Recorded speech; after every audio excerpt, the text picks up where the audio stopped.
Сдруженијето за култура и уметност Илја Антески Смок од Тетово на пресконференција ја представи програмата за одбележување на јубилејот 100 години од основањето. Во неа се предвидени концерти, промоции, изложби и литературен фестивал. Пригодните активности ќе се одржуваат во периодот од 12 до 24 мај, а учесници покрај од нашата земја ќе имаат странство.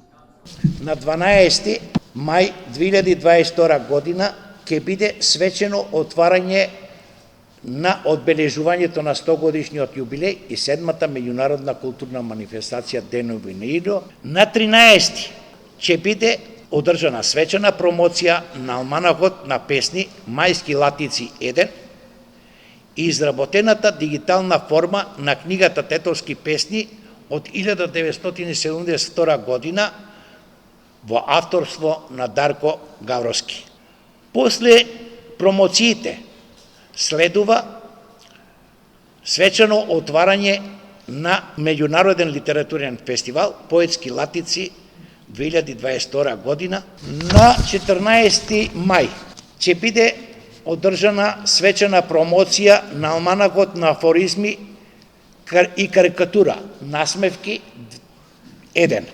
После промоцијата следува свечено отварање на 4-тиот интернационален фестивал на хумор, карикатура и сатира. На 17 мај положување на цвеќе на споменикот Илјо Антески Смок, а додека во 18 часот во музеот на Тетовски крај ќе биде свечено отворена изложбата на фотографии по повод 100 годишниот јубилеј.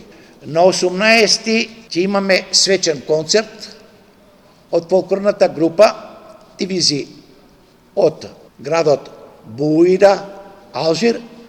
На 19 во четврток ќе биде одржан целовечерен концерт на фолклорниот ансамбл Арбана од Тирана, Албанија.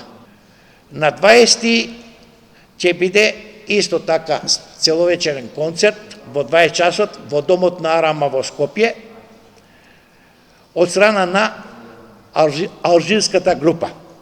Додека на 21 ќе се одржи дефиле, а потоа во 19:30 часот 6-тиот интернационален фолклорен фестивал Пелагија 2022 година. На 23 ќе биде свечен концерт 7-та меѓународна културна манифестација Денови на Илјо и по повод државниот празник на Свети Кирил и Методи со учество од страна на фолклорниот ансамбл Лира фолклор од Београд и ансамблот Македонија Скопје.